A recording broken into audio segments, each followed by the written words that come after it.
I spent almost 17 years working as a paramedic, and I realized something. Nobody teaches you how to survive the job.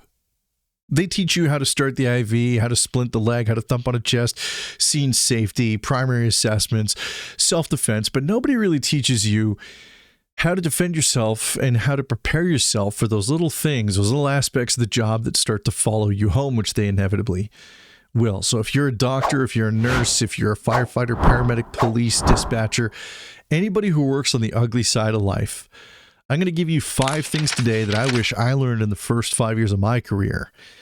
Because the job takes little pieces of you that you never knew could be taken.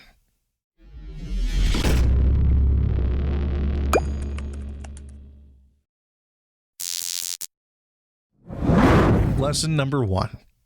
Get into therapy before the job breaks you.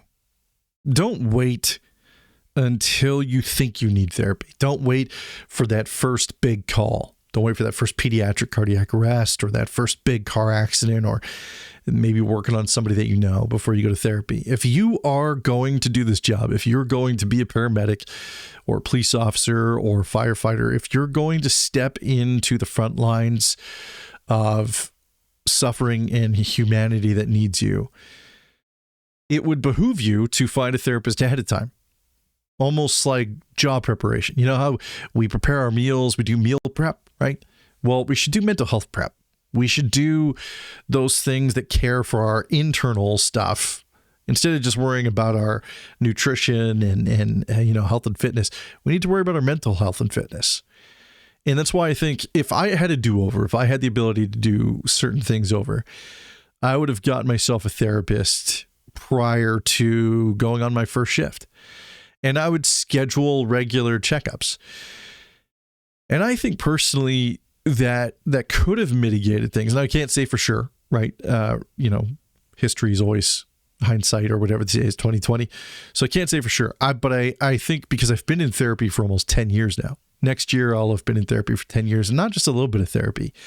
I mean, like, there was at one point where I was in therapy 3 to 4 times a week when I first got my diagnosis and after my mother's passing, for 3-4 times a week.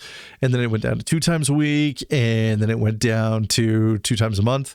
And now it's still at that rate, 2 times a month. I have a therapist. I phoned my therapist today. Something came up, and it was kind of a family complexity. And I phoned her, and I just said, hey, do you have a few minutes to talk? I know it's not a scheduled session, but... And I feel like if we normalize that, if we told people during their onboarding to become a first responder, paramedic, or whatever vocation it is that you've chosen, if we normalized getting a therapist the way we normalize meal prep and normalize going for a run and staying physically fit and physically active, if we prioritize the mental side of things the way we prioritize the physical side of things, I believe that stigma would ultimately dissipate as well, because we don't ever think that it's stigmatizing to be like, hey, go for a run, make sure you're physically fit, make sure you're ready to do the job.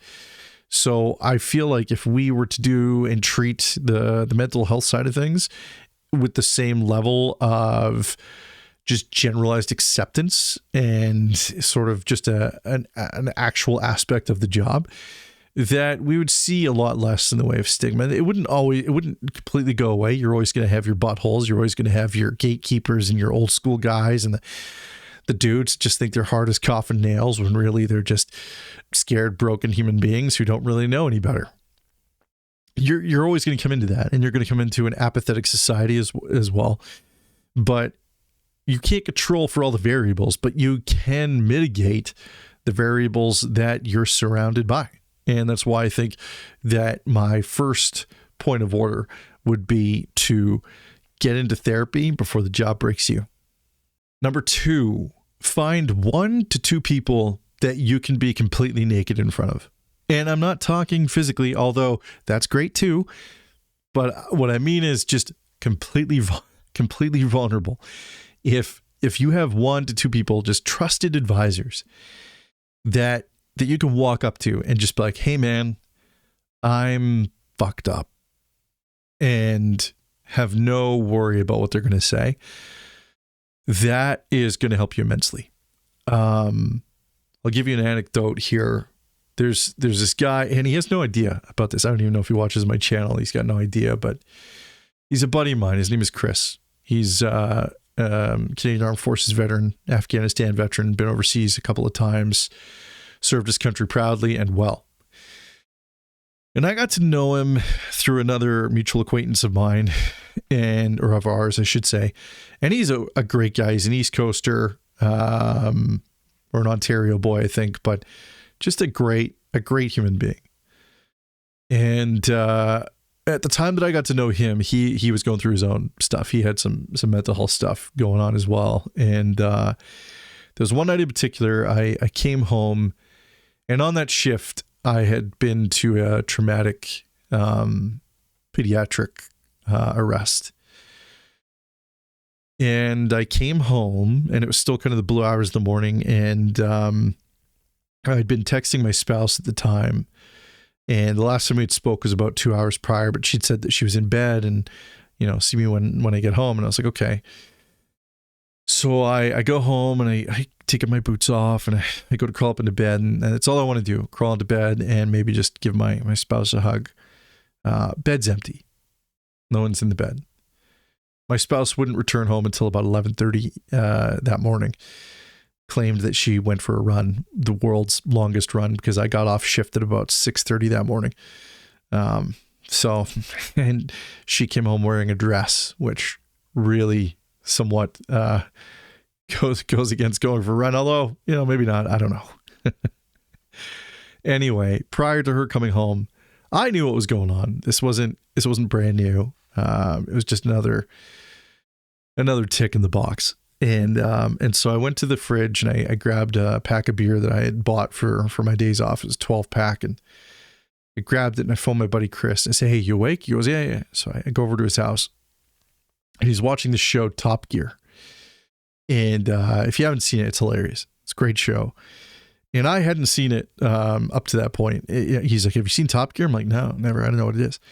And we sat there watching Top Gear, and we went through my beers, and he had a bunch of beers in his fridge too. So we went through his beers too. So we went through, I think I drank like 7 or 8 beers, even prior to when I went back home. And I remember being in a really dark place before I went over to see Chris, and kind of having thoughts on if I was going to make it over to Chris's place, if I was going to take a detour and kind of listen to some of the darker things that were inhabiting my thinking space at that time. And for whatever reason, I ended up choosing Chris's place. I think maybe it was because I just wanted a beer and I didn't want to drink it alone. Chris had this cadence to his voice, and he also had this ability to make you feel like you weren't alone. Like even if you'd seen the ugliest part of life, he kind of got it. He understood it. He'd seen his own ugly parts of life, and he got it without trying to compete. He didn't try to relate by telling you a story of his own. Just the tone in his voice, just the way he spoke, made you realize that he did get it. He did understand. And so we sat there drinking beers, watching Top Gear, and I remember just killing myself laughing. And at some point I realized that I was laughing. I heard myself laughing, and I'm like, "Oh man, I'm laughing right now." And that reminded me that it's okay, that even though these parts of the job that I'm going to go to, these things that I see are going to be hard, it's okay to laugh. It's okay to find respite. And respite at that particular time came in finding a trusted advisor in Chris. And although I wasn't managing it very well via the drinking and the alcohol, Chris remained a stalwart supporter of mine. And I was able to go to him in my tougher moments, in my harder times. And so I think it behooves you to find 1 to 2 people that you can just truly be your authentic self with, even when you're not at your best, even when you're in your moments of suffering, because that will help you. It doesn't always have to be the people you work with. It doesn't have to be people that truly understand what the job is all about. It's just finding 1 to 2 people that you can just be your authentic self with, and that will go a long way in helping you get ready for the next shift. 3, don't make trauma your personality. Now, this one sounds a lot easier than it might be to implement. See, because when you begin the job, you go through certain things. When you make your first save, you want to talk about it. You tell people about it. You tell your friends, you tell your family, you tell your spouse or whatever. When you go through your harder stuff, you might tell them too. And you start to become really close friends with the people you work with, because I mean, you know, they have the same hours you do. Maybe your spouse works a regular job, and so you become close to your partner. You have beers on days off and things like that, and it becomes very easy to talk shop. And I remember this one time in particular. I was out for dinner with a buddy of mine, and he's a paramedic too, and he had come to see me in Ontario. And we sat at this restaurant, and there was a couple beside us sitting there. And we're plowing through our appetizers. I think it was calamari, and I got some I think I got a thing of onion rings, and he got calamari, and we're just like, you know, sharing back and forth, dipping, talking. And we're talking about like brains, you know, dead babies, things that we had seen, and we were just kind of just going back and forth. That was our whole conversation. That was our whole thing. And the people beside us ended up like not even finishing their meal. They asked for a to-go thing. And we watched them kind of just scrape their stuff. And as they're scraping their stuff, they kind of giving us the side eyes and stuff. And they weren't mad at us. They weren't giving us like castigating looks or anything. It was more so that they truly overheard what we were talking about. And they understood the gravity of what we were talking about. And they understood that we must have done some kind of frontline work. And they didn't want to judge us, I don't think. It's not the impression I got from their expressions. But they also couldn't finish their meal. And at first, I laughed about it with my buddy, right? We chuckled about it. Oh, man, it's hilarious. And it wasn't until I went back to my hotel room and I was alone, listening to the whir of the AC unit. And I was crushing another beer, and I had a thing of whiskey beside the bed. And I started thinking, I was like, man, what if that was their anniversary? What if this was like the place they met and they're just having an anniversary date? What if this is their first date?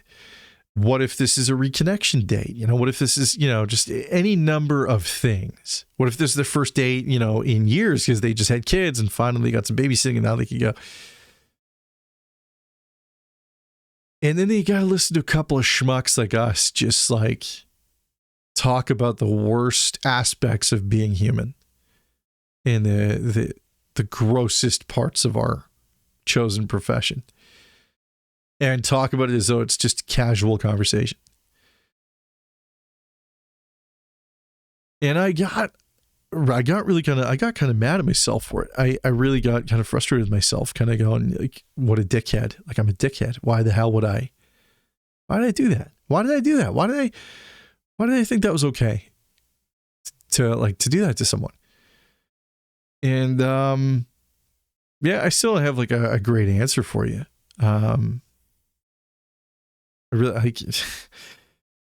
But I noticed after time that wasn't a one-off.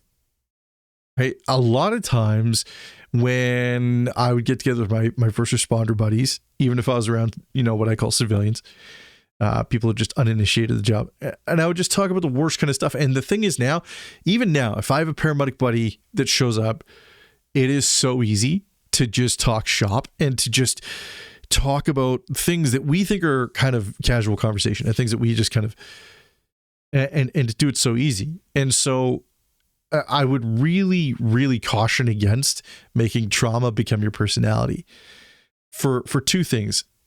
One, it doesn't benefit you to openly talk about those things over and over and over in a non-processing sense. If you're just doing it to do one-up stories, or if you're doing it to kind of do camaraderie stories, there's a time and a place for it.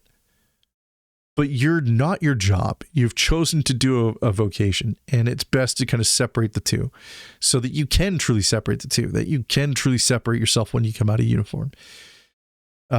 So that is one big thing that I would hugely caution against, is don't make trauma your personality. Number 4, learn the difference between dark humor and emotional rot. So dark humor is something we all learn and we all have. And I'm going to give you another anecdote. And I generally talk about the story in somewhat of a funny way. But actually, now that I'm thinking of it, I don't know that I should tell you this story.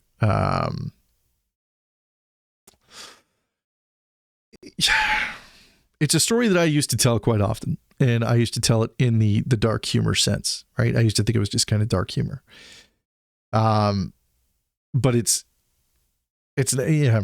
So we respond at the behest of the police, and it was for a suicide, and the gentleman had used a firearm to take his own life. And we go into the house, and we are led downstairs to kind of a kid's toy playroom area. It's a kind of just a big finished/unfinished basement. Parts of it were finished, parts of it were drywalled, etc. And there was an individual on the floor, clearly the deceased, and cops that were milling about. And they have to call us regardless, right? They always have to call. And we have a, declaring of death. Why that's the case a lot of times, I don't know. I don't know why police can't just declare them dead. I don't know if that's like a legal thing. I don't know if that's just because of lawyers will tear things apart. I don't know, but it's common practice. And so there we are. We're on scene. And there's this individual with a gunshot wound to their person. And one of the cops turns to another cop, and it was clearly a senior cop to a junior cop. And the senior cop says, "So tell me what happened here. Run me through this." And the junior cop looked a little bit confused, but thought, he would answer anyway. And so he starts responding and starts kind of going down the steps of what everyone's doing. He's, no. What do you think happened here? Is this a suicide or is this a murder? And I'm like, what? So we all get hairs on the back of our necks standing up. What are you talking about? This is a murder. And the other cops, we treating this as a suicide. And he goes, well, clearly this is a murder. And he points down, and beside the individual, there is a toy. It's a kind of a bigger toy car with one person, like a toy sitting in the passenger seat, and the passenger side door is open. And we kind of look at it, we're like, what the hell? He goes, clearly this was a drive-by shooting. And we lose it. We all start laughing. We all just start chuckling as hard as we. And I remember walking out of the house still laughing about it. I laughed about it all day. And I've told that story in more detail than what I've told here. And I've had people chuckle. I've had people, respond well. But at the end of the day, is that dark humor or is that emotional rot? I believe it could be a mixture of both. That specific one. The reason I push it into the emotional rot side is because it is dehumanizing. It is unempathetic to those left behind. And it completely ignores the fact that what we were talking about was a kid's toy. And that kid's toy is representative of a kid. Presumably, this individual's kid. When you start to think of it in terms like that, it becomes decisively less funny. Which I think is why we found the humor. We found a humorous side, a dark humor. Because if I had thought of it in those exact terms the way I told you, the only reason I talk to you about it the way I do now is because I've talked about it in therapy. A lot. We had to find a way to walk out of that house, get back in our respective vehicles, our cop cars and our ambulance, hit that clear button, get on the radio, and dispatch, this is 5-4. You can show us clear, ready to respond wherever you need us. Because had we not done that, it'd be really hard to press that clear button. It'd be really hard to go back into service. Number 5, and this goes for a lot of my married folks, and this goes for a lot of the people starting out with new relationships and that lead to marriage. Protect your home from the job. You can wear your uniform home. As a paramedic, I would explicitly recommend not doing it. It may be easier. It may be very tempting at the end of the night. You're dead tired. You just want to go home, kick your boots off, strip your uniform off, go to bed. You don't really know what's on your uniform a lot of the times. And you don't really necessarily want to bring that home because sometimes you'll see something and it triggers something. A case in point would be that I had responded to a call once, another suicide call. This was out in middle of the winter time, out behind some garbage cans by one of the shopping centers. Individual, again, used a firearm to claim their own life. And I had ended up slipping and falling, and I landed, and the individual was there, and I saw him. And I get up, and cops are laughing at me, and I'm laughing at me, and everyone's laughing at me. And I said, yeah, he's clearly deceased. Yeah. So anyway, fast forward a bunch of months, and I'm going through my closet, and we're kind of doing a cull, right? My spouse and I. Not my spouse I'm with now. The other spouse I was with, Satan. Was doing a cull of our closet, just kind of going through things. And I grab this jacket and I go to pull it out, and I hear this like kind of ripping, tearing sound as though the fabric is pulling apart from itself. Something sticky on it. It was blood and fragments. And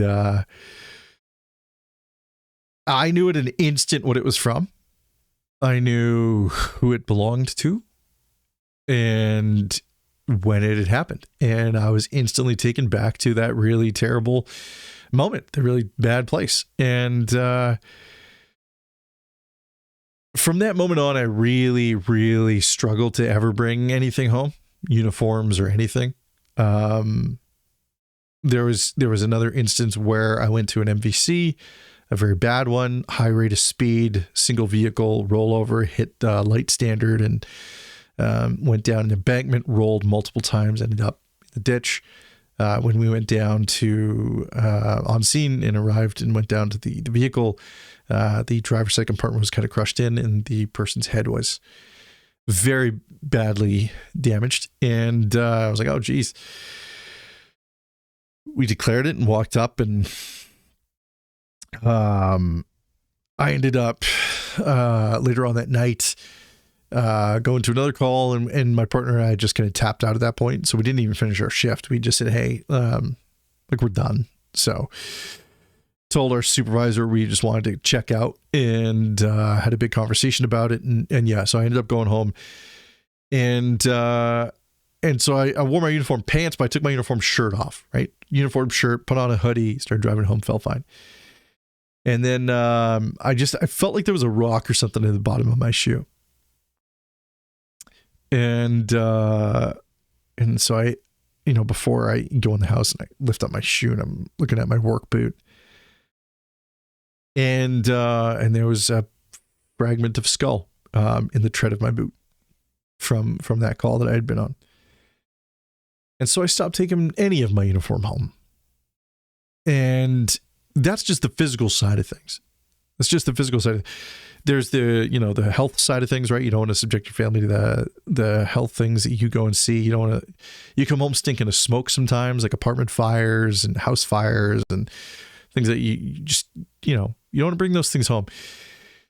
But the other aspect of protecting your house from your job is, again, by not making trauma your personality. So not by talking about it at home as though it's just a free flowing part of the conversation, subjecting them to your daily woes.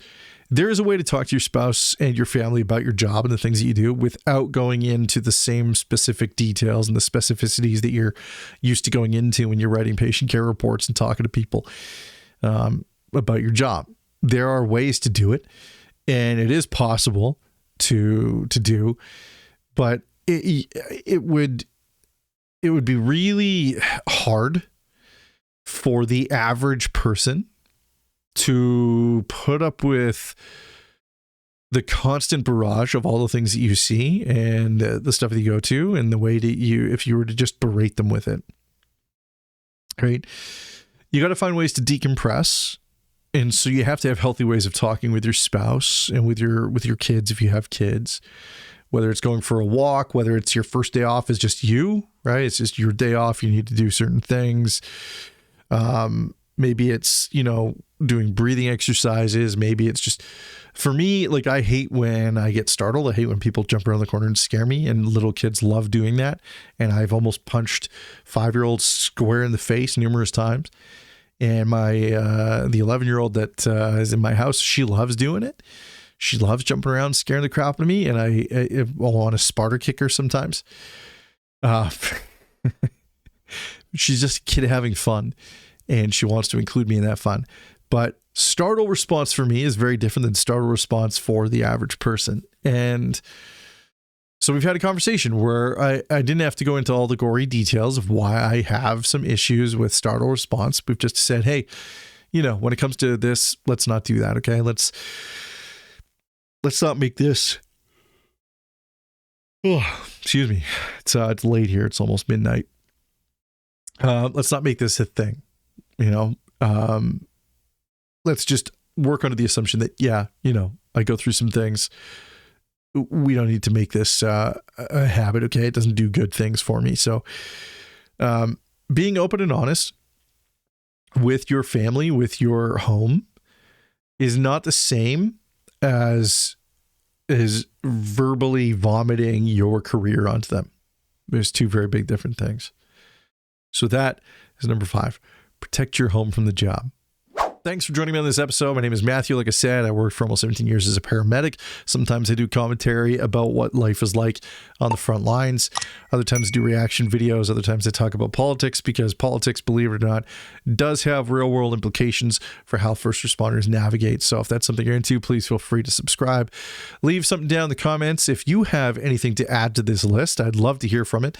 And I think we could build a community that way. And this could be a video where first responders and hopeful first responders come to it, see it, and can read through and get some tips to help them survive a career, because the average paramedic career in North America, as per a Winnipeg study, is about 4.5 years. That's not very long. Let's hope we can change that.